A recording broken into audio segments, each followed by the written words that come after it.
Assalamualaikum warahmatullahi wabarakatuh. Selamat datang di konten. Kalau mau buat ya buat. Enggak bang. Ini dibuat tuh cuma untuk dokumentasi pribadi di kemudian hari untuk dilihat. Tuh. Iya.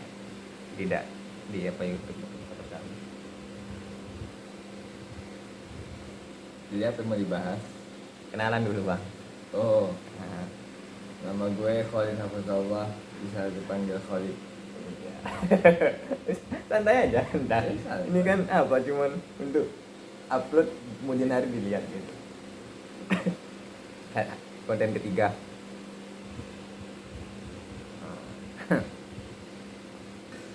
Kita bahas tentang bahagia. Kenapa bahagia? Kebahagiaan menurut apa perspektif atau dari sisi abang gimana gitu kan, coba kebahagiaan menurut abang lah gimana gitu, nah nanti menurut aku gimana gitu ya, nggak harus sama kan, beda nggak apa-apa, beda itu indah sih ya. Bahagia itu hanyalah salah satu emosi. Setiap orang bisa ngerasain bahagia, tapi nggak akan pernah selama kita hidup ya, itu nggak akan pernah abadi atau nggak akan pernah terus menerus ada bahagia. Kalau dalam bahasa Inggris itu biasanya ada beda antara happy sama joy. Nah, kalau dia happy itu adalah salah satu bentuk emosi. Jadi ketika kita mendapatkan sesuatu atau sesuatu yang kita inginkan itu tercapai, nah disitulah muncul dengan happy namanya. Kebahagiaan yang sifatnya sementara. Tapi kalau joy, nah ini yang dia itu seperti perasaan bahagia yang itu tidak mesti harus dia mendapatkan sesuatu yang ya ibaratnya dia tidak perlu menentukan target, dan bahagianya tidak berdasarkan atas target tersebut. Nah, joy ini biasanya diawali dari rasa syukur. Nah, jadi kalau ditanya apa itu bahagia, sebenarnya adalah ketika kita bersyukur, saat itu kita bisa berbahagia. Nah, itu menurut iya iya bang. Kalau misalnya ya kalau sobar sih ya, bahagia itu ya satu itu bersyukur itu aja kan, di bersyukur itu gimana sih, gini loh, kadang kalau sobar kan lebih ke kejadian ya, kejadian maksudnya lebih momen tadi yang kayak happy tadi. Tapi gini bang, maksudnya ada tuh yang dia gini, ada nelayan pas ditanya lagi duduk di warung kan, ngopi. Pernah denger nggak cerita nelayan? Pernah nggak dengar tentang orang kaya? Ya, yang pernah dengar nggak? Ya, Bule datang ya, pokoknya orang kaya lah intinya. Dia lagi ngerokok, lagi ngopi santai. Dia menawarkan, dia nanya kenapa, nggak kerja, kamu nelayan? Iya kan, kerja nggak? Kerja, tapi lagi santai kan, lagi ngerokok, lagi ngopi kan. Udah kerja sana, kumpulin duit banyak-banyak kan. Nanti kamu beli kapal lagi, kamu nggak usah kerja, nanti di hari esok kamu nggak usah kerja, kamu mempekerjakan orang dengan kapalmu yang banyak kan. Lah, kenapa harus tunggu besok? Sekarang aja kita bahagia, kan udah senang, udah santai, nikmat hidup yang dia udah nikmat lah. Kadang yang ngebuat kita capek itu kita terlalu mikir tentang besok. Memang harus kita pikirkan, tapi jangan terlalu lah. Ya, jadi masalah itu adalah standar sebenarnya. Jadi setiap orang itu kan punya standar hidup, gaya hidup sebenarnya yang dicapai itu. Jadi ketika gaya hidup itu tidak sesuai dengan kemampuan kita untuk mendapatkan itu kan bikin banyak orang stres. Misal nih, seperti nelayan tadi kan. Nelayan tadi income-nya katakanlah dia sudah cukup untuk gaya hidup yang seperti itu. Otomatis dia sudah merasakan bahagia gitu dengan kehidupan yang seperti itu. Tapi orang kaya ini karena pengetahuannya lebih, otomatis kan ada banyak hal yang dia ingin capai. Katakanlah dia ingin punya perusahaan, atau minimal lah dia ingin punya karyawan misalnya. Otomatis kan dia mengejar itu kan. meskipun endingnya memang sama-sama santai ya kan. Ya. Tapi itu yang membedakan antara karyawan dengan orang kaya tadi, bahwa nelayan dia hanya sampai taraf itu sudah cukup. Tadi masalah syukur tadi, dia Iya, sudah makanya. merasakan Kalau- syukur gitu. Kalau sabar itu Dengan kehidupan yang seperti itu dia sudah bisa merasakan syukur. Tapi orang kaya ini dengan kehidupan yang seperti nelayan tadi itu dia belum bisa merasa syukur. Nah, itu yang membedakan. kalau lingkungan berpengaruh nggak kata abang di Jelas ya, berpengaruh. berpengaruh kan Yang itu kan berpengaruh itu ini iya kan ada sebenarnya. kayak tadi kan ada nelayan sama pengusaha, katakanlah orang kaya Ya, pengusaha lah kaya. karena jiwa dia jiwa kayak Iya. apa yang bisa kita usahakan itu sih kan. Katakanlah dua apa berarti kan karena dua orang di dua lingkungan yang berbeda Iya. menciptakan sifat dan apa berbeda ya. Nah, kalau orang Jawa itu kan Jawa ya, bukan Madura. Kalau Jawa itu kan pekerjaan itu suatu apa ya? Kayak anugerah. bukan bang, maksudnya bukan anugerah, gimana kata? Karena kalau orang Jawa itu bilang pekerjaan kita itu apa standar apa namanya, aduh ada di kepala,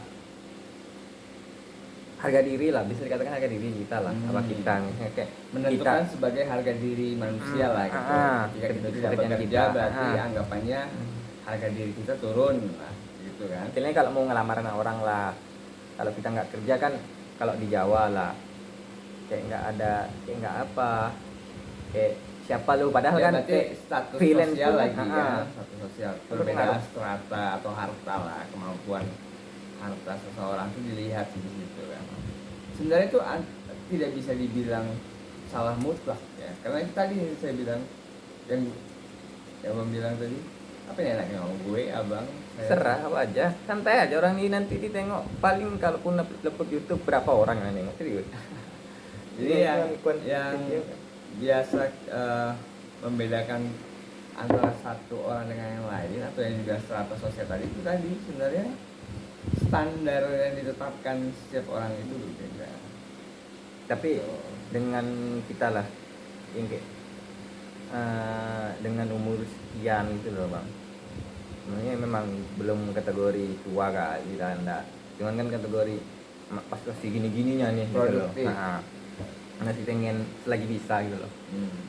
Menurut abang gimana tentang pekerja apa nyari uang sama kayak keinginan kita hidup di bahagia ini loh gitu loh, kayak Sobar lah. Kalau Sobar ini kan gini nih, kayak sekarang ini udah kadang ya ngerasa kalau diapain mau orang ya ini orang kamu gimana ke depannya ini, padahal dengan Sobar yang ada sekarang ini aja istilahnya Sobar udah bersyukur, udah kayak alhamdulillah lah gitu, kayak bukannya nggak ada usaha ya, usaha juga loh gitu.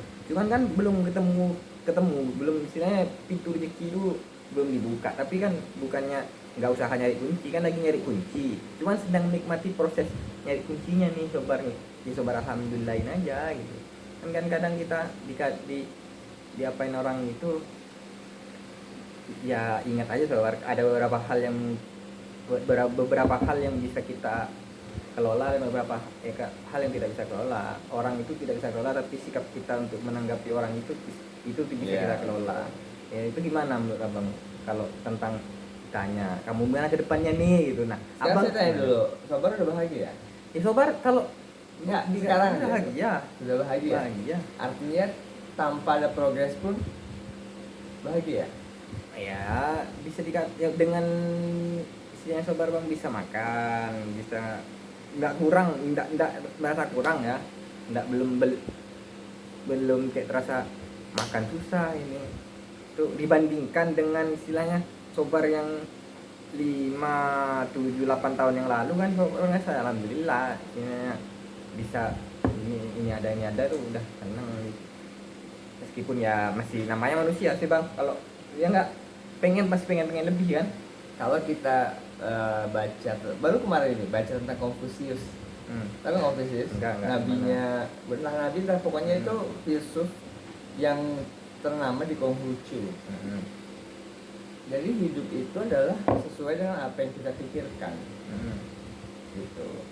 Jadi makanya kenapa sekarang di dunia ini banyak orang yang seakan-akan tidak merasa bahagia, itu karena tadi, karena kita sekarang sudah pada fase pemikiran yang maju lah kan. Jadi standar-standar itu sudah mulai tinggi sama setiap orang. Tapi keadaan lingkungan yang ada itu tidak semuanya sesuai dengan standar atau gaya hidup yang mereka inginkan. Nah, tapi kalau kita ada sebagai muslim, apa sih sebenarnya standar hidup kita? Yang apa? Yang utama kan 5 rukun Islam itu. Minimal kita memenuhi sebagai hamba Allah itu memenuhi rukun iman 6, memenuhi rukun Islam 5. Ini minimal standarnya. Jadi kalau sebagai seorang muslim bisa memenuhi kelima ini tentu kan sudah bahagia dia. Sudah merasakan syukur. Jadi kelima ini jelas di luar dari makan ya. Nah, kita sekarang balik lagi ke kebutuhan dasar. Kebutuhan dasar nih. Jadi sebenarnya setiap orang itu akan bahagia ketika kebutuhan dasarnya sudah bisa dipenuhi. Kebutuhan dasar kita itu kan ada 3. Ya. Ada 4 sebenarnya. Kalau 3, ada apa? 4. Selama ini kita menganggapnya 3 kan. 3 itu kan adalah sandang, pangan, papan. Satu lagi sebenarnya berpasangan. Itu sebenarnya salah satu standar. Karena maksudnya berpasangan ini nggak harus berarti harus nikah. Ya nikah termasuk sunatullah kan. Memang kita dikasih sama Allah itu secara hati itu pasti ingin memiliki pasangan. Tapi setidaknya punya teman hidup. Teman hidup ini kalau zaman sekarang kayak udah ngeri ya. Ini 12 menit nih bang, karena memori nggak cukup. Jadi tadilah menurut apa abang nih bahagia ndak dengan keadaan sekarang, terus gimana ke depan apa nanti ini? Jadi kalau perkataan orang kayak apa kata sobat, mana kamu ke depannya nih? Nah gimana Pak Abang itu? Kalau gue pribadi ya, omongan orang tuh nggak semuanya memberikan pengaruh. Tergantung kan kayak tadi sobat bilang, sebenarnya tergantung dari kita bagaimana merespon kalimat mereka ya kalimat mereka gitu. Ketika mereka mengatakan sesuatu, kita tinggal memfilter apakah itu sesuai atau enggak, bermanfaat atau enggak. Nah gitu. Ketika itu tidak sesuai ataupun tidak bermanfaat untuk hidup kita ya kalau abang nggak terlalu. Oke guys, tutup.